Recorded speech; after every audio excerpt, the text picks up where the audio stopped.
जीवनाच्या अत्यंत सुखदुःखाचा अतिशय परिणामकारक विसावा म्हणजे संगीत.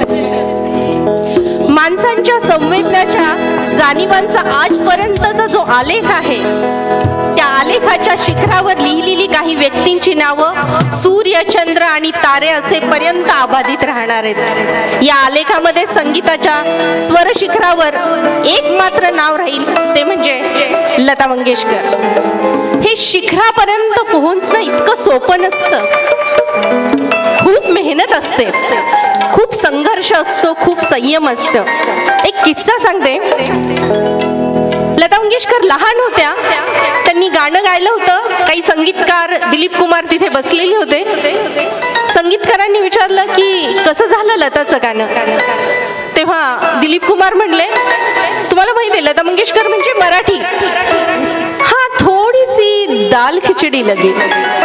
पण ते वाक्य त्यांनी इतकं लक्षात ठेवलं की त्यांनी हिंदी शिकण्याआधी उर्दूवर प्रभुत्व मिळवलं. उर्दू शिकल्या, त्यावर स्वतःचा वर्चस्व निर्माण केलं. हिंदी शिकल्या आणि फक्त मराठी हिंदी नाही तर 20 पेक्षा जास्त प्रादेशिक भाषेमध्ये लता मंगेशकरांची गाणी आहेत आणि 40,000पेक्षा जास्त रेकॉर्ड आहे. मला असं वाटतं मोजणं खूप लोकांना शक्य झालं नाही. खूप जणांनी प्रयत्न केले, पण मला नाही वाटत की सगळ्यांना खरा आकडा सांगता येईल लता दीदींच्या गाण्यांचा.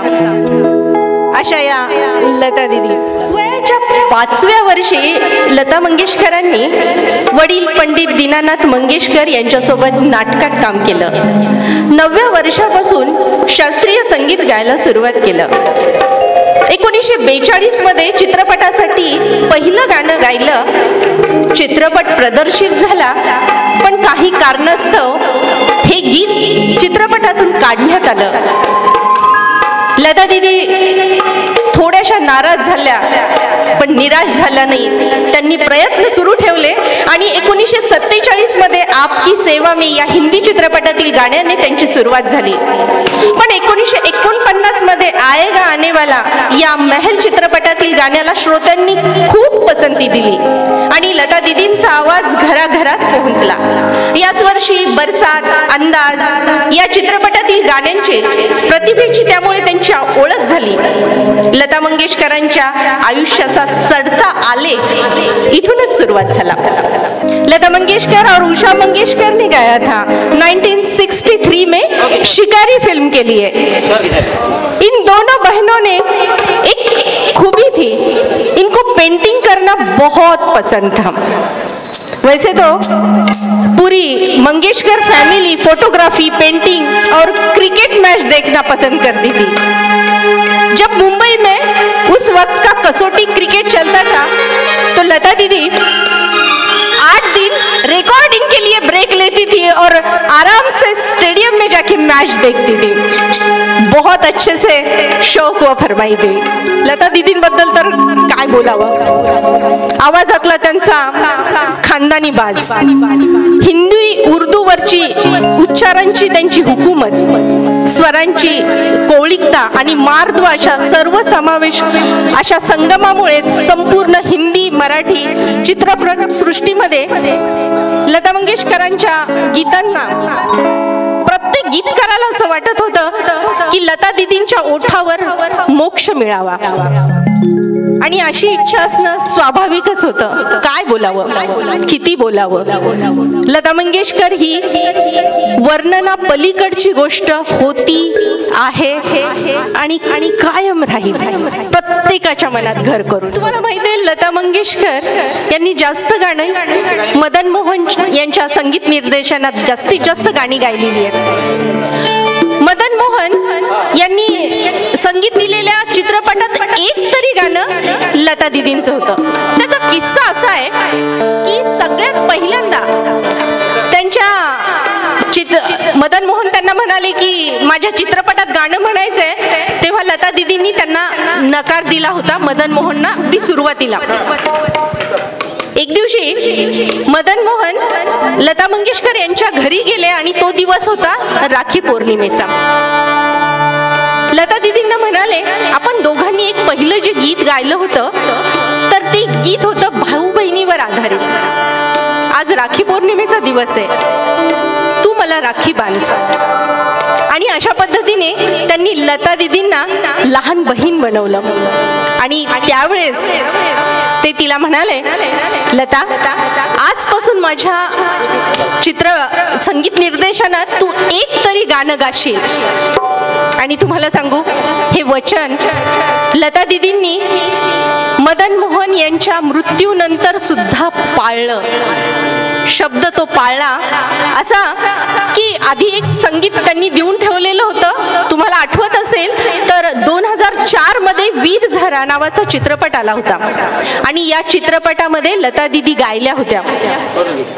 मदन मोहन यांचा मृत्यू 1975लाच झाला होता, पण त्यांच्या मुलांनी मेकर्सची मदत घेऊन लता दीदींनी वीर झराची गाणी गायली आणि मानलेल्या भावाच्या मृत्यूनंतर सुद्धा आपला शब्द देशपांडे एका कार्यक्रमात म्हणाले होते, आकाशात देव आहेत की नाही असं जर मला कुणी विचारलं तर मी सांगेल मला माहित नाही, पण आकाशामध्ये सूर्य आहे, चंद्र आहे आणि लता दीदींचा स्वर आहे.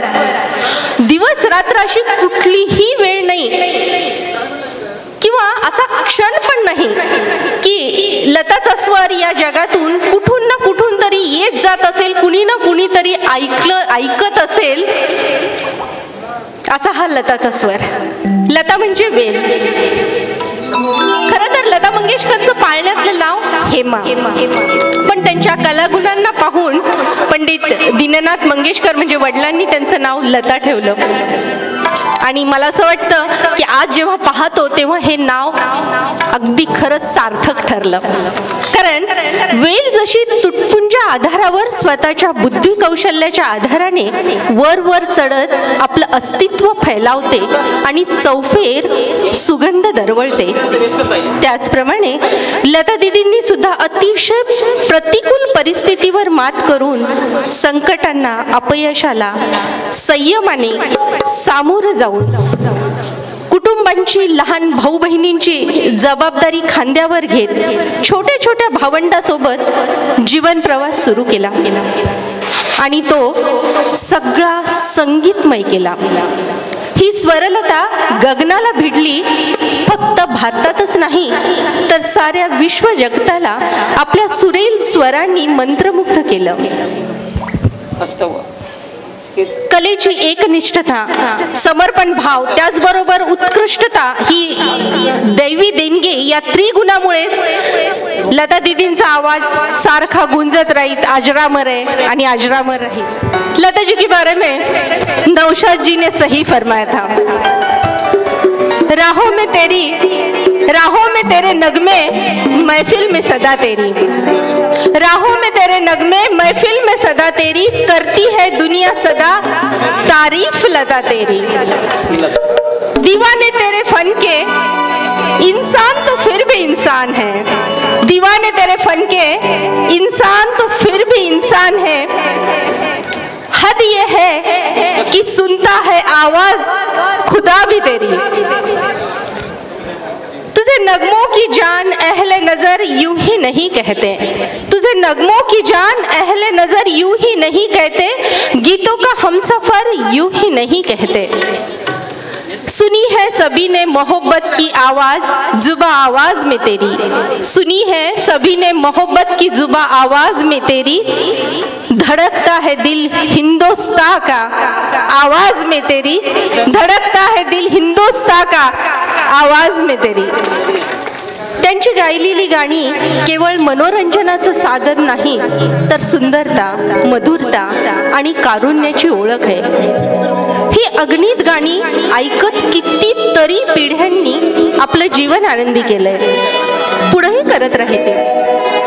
मी आज इथं इतकंच म्हणू इच्छिते की आपल्या भारतीय इतिहासातील सुवर्णपान स्वतः ईश्वराने लिहून पाठवलं, ज्याचं नाव होतं लता मंगेशकर. ईश्वराला ते परत पाहिजे होतं म्हणून त्यांनी परत घेतलं. तेरे मधुर गीतों के संग बीते हैं रैन हमारे, तेरी आवाज ना होती तो बुझ जाती जीवन ज्योति हमारी. तेरे सच्चे सुर है, तेरे तेरे सच्चे सुर है ऐसे जैसे चांद सितारे. लता दीदी गेल्यानंतर अनेकांनी आपापल्या भावना वेगवेगळ्या पद्धतीने व्यक्त केल्या. माझ्या पाहण्यामध्ये एक खूप छान चित्र आलं होतं. आज ते तुमच्यासोबत इथं शेअर करते.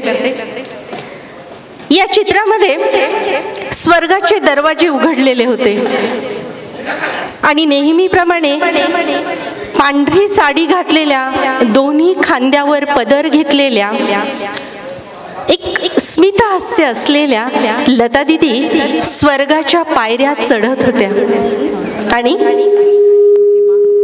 स्वर्गातील पायऱ्या अर्ध्यावर उतरून स्वतः साक्षात सरस्वती हातात वीणा घेऊन स्वागत करण्यासाठी येत आहेत. मी खूप चित्र पाहिली, पण हे चित्र कुठंतरी हृदयाला भिडलं आणि कायमचं कोरलं गेलं. लता दीदींना मनापासून नमन नमन नमन. खूप खूप खूप खूप आभार.